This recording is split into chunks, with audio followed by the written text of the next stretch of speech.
And it's time now for our Science and Health segment. The French Health Ministry unveiled its national anti-tobacco plan this morning. It's been the main health priority in recent decades, with 1 in 4 French people still smoking on a daily basis. For more, let's bring in our science editor, Julia Seeger. Julia, that is really a number there. What can you tell us about these announcements? Well, there are two major announcements today. One is that smoking is going to be banned on all beaches, forests, public parks, but around also certain buildings like schools. And the goal is to really make smoking-free areas the norm. And if you live in France, you know that this is not yet the case. And the second announcement is the fact that the price of the pack of cigarette is going to be raised to a minimum of 13 euros by 2026, knowing that today a pack of cigarette costs about 11 euros.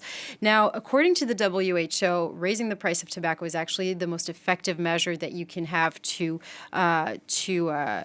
against smoking, right? But they also say that if we had really wanted to be more effective, we should have raised that price of a pack of cigarettes to $15. And it's actually nothing compared to what Australia decided to do when they raised the pack of cigarette to $30.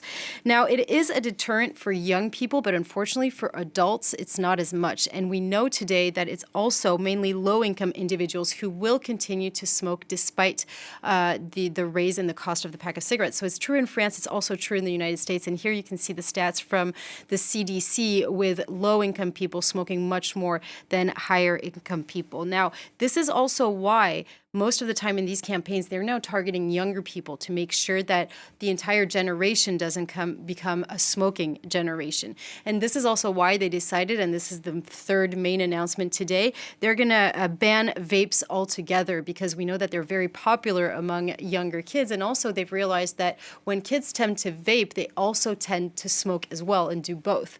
Now, there was another measure that was on the table, but they decided not to act upon it.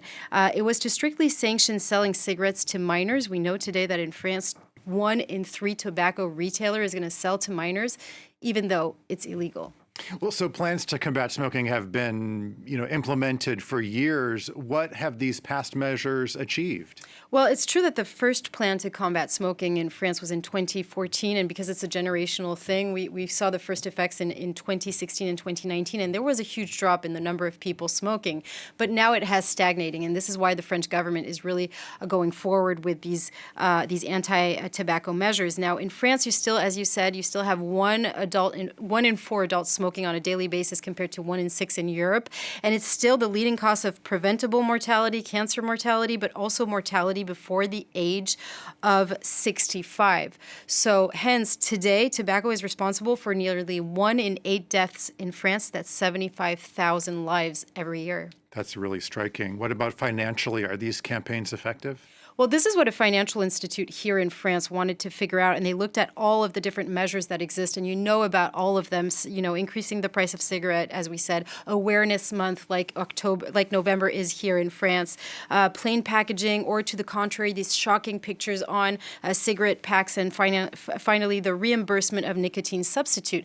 And they did conclude to the fact that it is financially interesting, and that for every euro invested in those policies, you actually have a return on investment of €4 for all health expenses. So that's actually quite huge. Now, this Economic Institute in Paris also estimates that by continuing this policy in the long run, they could avoid 4 million cases of different types of disease like chronic diseases, but also, of course, respiratory diseases. Well, certainly a big concern here in France, a health concern and across the globe. Okay.